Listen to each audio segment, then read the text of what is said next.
예, 반갑습니다. 이번 시간은 이제 기독교 교파에 대해서 간략하게 브리핑을 하도록 하겠습니다.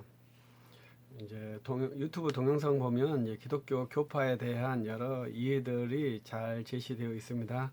전 이제 도표도 없이 이제 말로만 하기 때문에 이제 여러분들이 잘 이해할 수 있을지는 모르겠습니다만은 어, 기독교를 이해하려면 이제 가장 기본적인 것은 교회가 몇 개냐 이러한 이해부터 시작을 해야 합니다. 교회는 한 개죠. 그래서 예루살렘 교회가 시작했고요. 두 번째 이제 안디옥 교회가 형성된 것이 사도행전에 나타납니다. 그래서 두 교회가 사도행 15장에서 회의를 해서 하나의 교회가 되는 것이 사도행전 15장이거든요.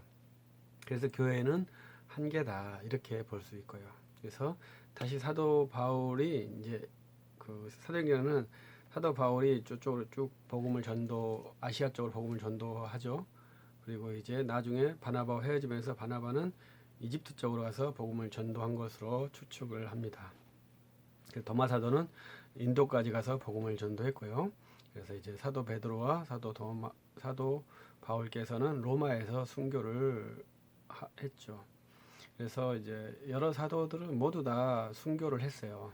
마지막 그 세례 사도 요한까지 이제 노년에 돌아가셨지만 더 큰 고통을 받으셨다고 해서 다 순교자로 평가를 하죠. 사도 요한은 가장 큰 충격은 성전 파괴를 보신 것 유일한 사도죠. 그래서 아주 사도 요한은 큰 충격을 인내를 한 어, 사도 중에 한 분이시죠.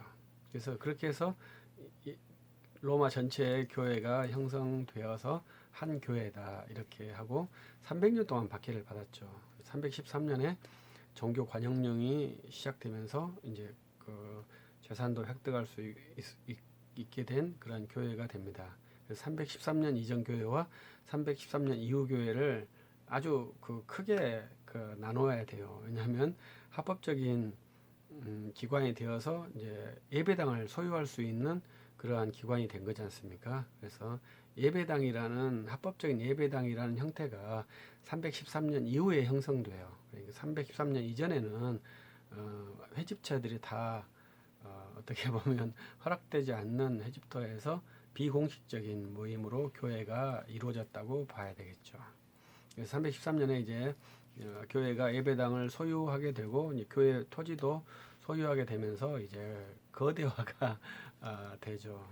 교회 그리고 로마가 이제 기독교를 국교로 삼게 되면서 이제 세계의 기준이 기독교가 됩니다. 그래서 로마에서 날짜도 예수님 중심으로 시간을 연도를 다시 계산해서 우리는 그것을 서기라고 하고 옛날엔 우리는 지금 주전 주후 이렇게 말하고 있죠.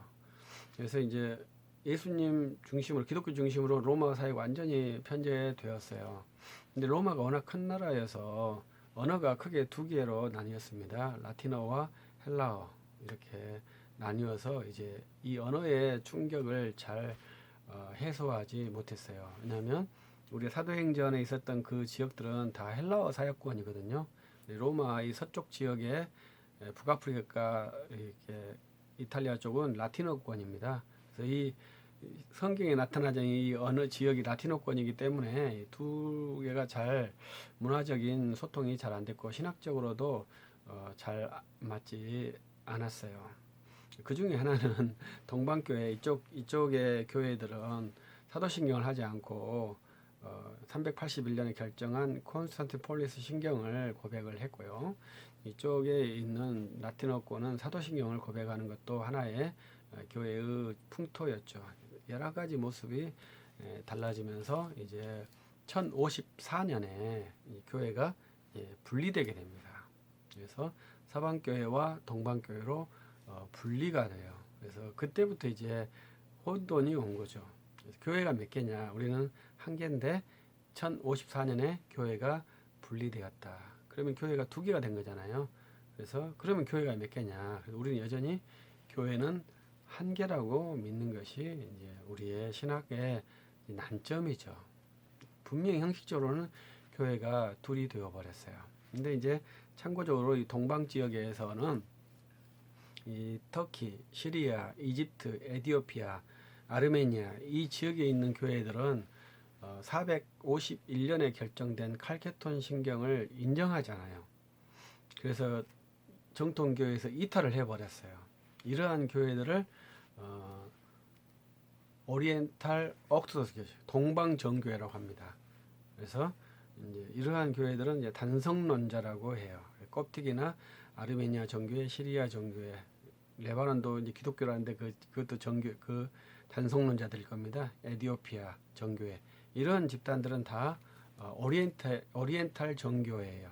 동방교회에서도 정교회에서도 오리엔탈 정교회 다르죠. 그래서 정교회는 그리스 정교회, 러시아 정교회 이 두 개가 있고 이제 최근에 러시아 정교회에서 우크라이나가 독립하면서 우크라이나 정교회를 이제 콘스탄티폴리스 공회에서 대주교에서 허용을 한다 이러한 뉴스가 있더라고요. 그래서 그리스 정교회, 그 다음에 우크라이나 정교회, 러시아 정교회 이렇게 정교회가 동방교회의 형태들이 있습니다. 그래서 러시아 정교회가 아주 큰 정교회였죠. 그러나 이제 소비에트 혁명 때 이제 교회가 이제 거의 이제 몰락이 되어서 이제 형식만 남아 있는 그러한 형태고 그리스 정교회도 이제 터키한테 많은 고난을 받았기 때문에 이제 그 본산적인 위치를 갖고 있고 또 이제 데살로니가나 이제 이러한 교회 지역을 소유한 그러한 아주 유서가 깊은 지역이 된 것이죠. 근데 이제 서방교회 지역으로 이제 우리는 이제 서 있는데 서방교회가 이제 1000년 동안 지배를 했죠. 교회가 사회를 지배한 아주 독특한 현상인데 그때를 우리 세계 지성사에서는 암흑기라 한 것도 상당히 송구한 표현이죠. 교회가 세상을 지배했는데 세계 지성은 그때를 암흑기라고 표현을 하고 우리는 그때를 우리도 그때를 똑같이 암흑기, 좌절기 이렇게 표현을 하고 있는 시대에서 1000년, 중세 1000년, 500년부터 1500년까지를 중세 시대, 서방교회 시대, 로마 가톨릭의 시대 이렇게 분류를 할 수 있습니다. 1517년에 이제 그 이전에 이제 여러 개의 개혁 이전에 종교개혁 운동들이 많이 있었고 그 산물 위에 이제 루터가 있다고 봐야죠. 1517년에 이제 루터가 이제 95개조 방방문을 공고하면서 독일에 이제 루터파들이 형성이 됐어요. 근데 독일은 루터파가 100%가 있는 데가 아니에요. 일부는 루터파, 일부는 천주교 이렇게 두 개가 공존하는 지역으로 이해를 해야 됩니다. 그러나 이 루터파를 국가에서 인정한 종교기 때문에 루터파가 있다 이렇게 이해를 하면 되겠죠. 스위스에는 칼빈 중심으로 개혁교회 칼빈파가 형성이 됐죠. 칼빈은 제네바에서 제네바 대학을 만들어서 자기 신학 체계를 칼빈의 그 성경을 읽고 설교할 수 있는 인재들을 배양해서 유럽으로 파송을 했고요. 그래서 헝가리나 이런 유럽 각지의 칼빈파 교회들이 형성되었습니다. 거의 다 쇠락하고 남은 두 파가 이제 스코틀랜드 장로파, 네덜란드 개혁파가 남았고 이제 프랑스 위그노는 루이 14세 태양왕이라는 그 루이 14세가 이제 철저하게 바퀴를 내서 전미를 시켜버렸죠. 프랑스 개혁파를. 그래서 프랑스에서 이 개혁파들이 거의 소진되고 지금은 아주 소수가 남아서 종교 신앙의 교회 형태를 유지하고 있고요. 독일의 하이델베르크도 결국 루터파에 의해서 퇴출돼 버려서 독일에도 칼빈파가 없고요. 칼빈파는 이제 네덜란드와 스코틀랜드 이렇게 있고 이제 잉글랜드는 상당히 재밌죠. 잉글랜드가 어떻게 보면 종교 분파의 폭탄이라고 봐야 되겠죠. 그래서 그것은 이제 헨리 8세가 종교 개혁을 하려고 한 게 아니라 로마의 정치에서 벗어나기 위해서 단절을 선언한 형태로서 교회의 수장을 교황에서 왕으로 바꾼 것이 수장령이죠. 그래서 그러한 것을 함께 교회와 결합해서 함께 종교개혁을 성공했고, 에드워즈, 메리, 엘리자베스 이렇게 가면서 종교개혁이 형성되었고, 엘리자베스 때 수장령의 큰 형태가 완성이 됐어요. 근데 이 엘리자베스가 이제 죽으면서 이제 미혼으로 죽어서 후대 왕을 스코틀랜드에 있는 제임스 6세를 데리고 와서 이제 잉글랜드 왕이 되지 않습니까? 참 이상한 나라죠. 왕은 한 명인데 왕 한 명이 나라를 두 개를 통치하는 이상한 구도가 됐어요. 그러나 나라가 또 같진 않아요. 그것이 된 것이 이제 잉글랜드와 스코틀랜드의 이상한 왕 형태인데, 제임스 1세 아들인 찰스 1세도 태어나자마자 잉글랜드 왕인데 스코틀랜드 왕도 되는 그러한 이상한 구조. 또 이 스코틀랜드 왕인데 스코틀랜드 가지 않고 잉글랜드에 있는 아주 이상한 형태가 유지된 것이 제임스 1세와 찰스 1세 때의 일이고, 그 뒤에 이제 왕들은 거의 다 그렇게 했고, 이제 1707년에 이제 최초로 이게 스코틀랜드와 잉글랜드가 이제 합병이 되는 그러한 역사가 일어나죠. 그래서 이 잉글랜드의 그러한 복잡한 산물 때문에 여러 개의 견해가 발생을 해요. 그래서 이 종교 개혁을 해야 한다는 기치는 같아요. 그래서 이 국교회에서 천주교에서 이탈한 국교회, 이 국교회에서 또 개혁을 하자. 이것이 이제 청교도주의거든요. 청교도주의에는 여러 가지 섹션들이 있는데, 이 섹션들은 대륙에서 많이 들어왔죠.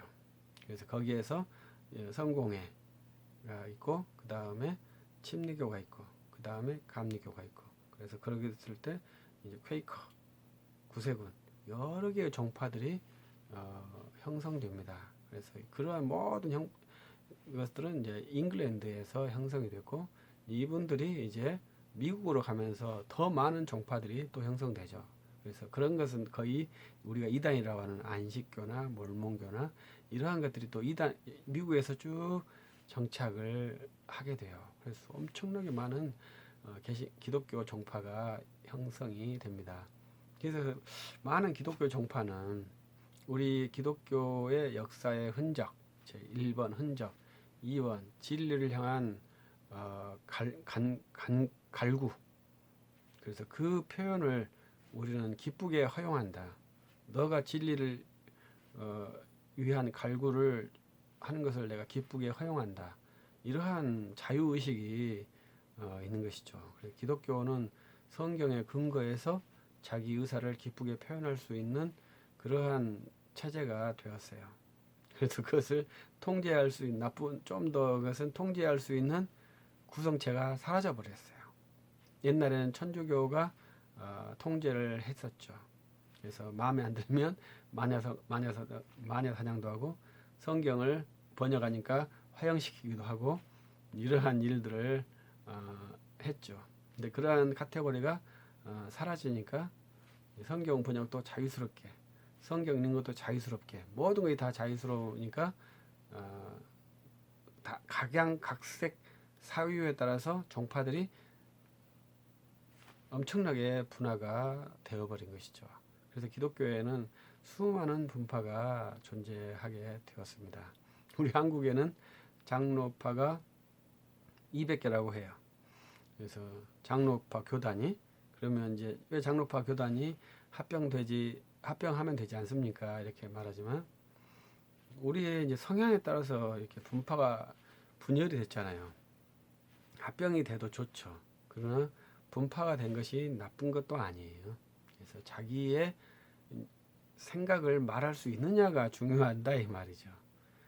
여러 개 분파가 있는 것이 나쁘고 좋은 게 아니라, 내 속해 있는 집단에 대한 내 설명을 할 수 있으면 그것이 양심적이고 합당한 체계예요.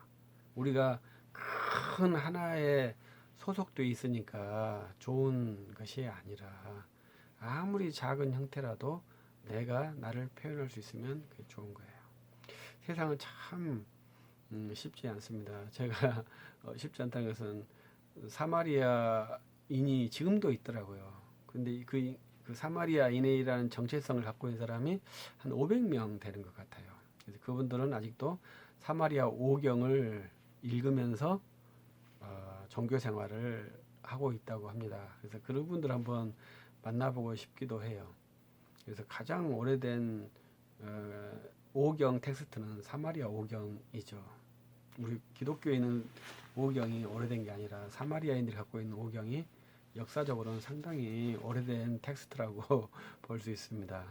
그러한 사람들이 아직까지 한 500명 정도가 총 인구가 500명이라는 거죠. 그래서 총 인구가 500명이고 총 사람들이 다 사마리아의 종교, 사마리아 오경을 근거로 한 종교 생활을 하고 있다.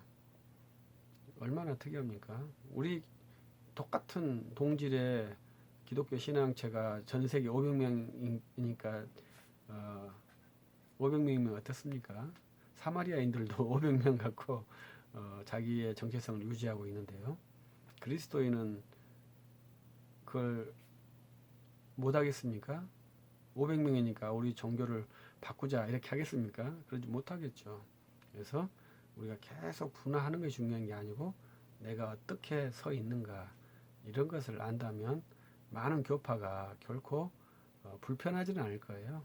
그래서 그 교파들을 잘 이해하고 잘 토론한다면 나중에 맞으면 다시 합병하면 되고 더 안 맞으면 다시 분리하면 안 되겠지만 분리하면 되고 그래서 가장 중요한 것은 내가 기쁘게 주님을 섬길 수 있는 방편이 무엇인가 이거에 대해서 잘 생각하고 활용한다면 좋겠죠. 근데 마지막으로 칼빈과 루터가 교파를 어떻게 보면 만들었잖아요. 근데 스스로 만든 것이 아닙니다. 퇴출되니까 만든 겁니다. 웨슬리, 감리교도 웨슬리가 교단을 만든 게 아닙니다. 웨슬리가 죽자. 웨슬리는 성공의 사제로 죽었어요. 후예들이 감리교를 만든 거죠. 그래서 우리가 어떠한 것을 만든다 했을 때 이게 취미 클럽처럼 우리가 좋아하니까 만들자 이런 식의 이합 집사는 교회를 세속적으로 평가하고 아주 부당한 일이죠. 우리 뜻 맞는 사람끼리 모이자 뭉치자 이렇게 해서 교단을 만드는 것은 세속 집단, 취미 집단하고 학문 집단하고 같은 형태죠. 그런 형태의 교회는 매우 부당하죠. 그래서 저는 이제 우리들이 듀얼 멤버십을 추구하기도 해버리니까 이제 자기 현재 교단에서 갖고 있고 듀얼 멤버십 체계로 복수 멤버십으로 유지하는 것도 나쁘진 않겠다 이렇게 해서 제안을 해봅니다. 그래서 거기 이제 우리가 정말로 원하는 형태의 멤버십을 갖고 거기에서 자기의 정체성을 표현할 수 있다면 그것이 이제 합당한 교파 의식이 있는 크리스찬이죠. 교파 의식이 없는 것은 좀 좋지 않다고 봅니다. 그래서 장로교면 장로교, 감리교면 감리교, 침례교면 침례교, 성결교면 성결교, 오순절이면 오순절교. 내가 성결교 크리스찬이다. 이 성결 크리스찬은 어떠한 것을 표방하고 있고 내가 이것을 말할 수 있다. 그러면 이제 장로교와 성결교는 같지 않겠죠? 장로교는 나는 장로교다. 난 이런 것을 표방하고 있다. 너하고 같은 점과 다른 점이 이것이구나. 이렇게 하면서 교제를 하며 협력을 한다면 그것이 좋은 크리스찬이고 다양성 속에서 일치성을 이룰 수 있는 아주 좋은 멤버십이 될 거라고 생각을 합니다. 그래서 어떻게 보면 우리가 이런 교파들 막 나눈 게 아니고 이미 들어올 때 나눠져서 들어온 것인데 우리가 그걸 무작위적으로 또 연합한다는 것도 좋은 것은 아닌 것 같고요.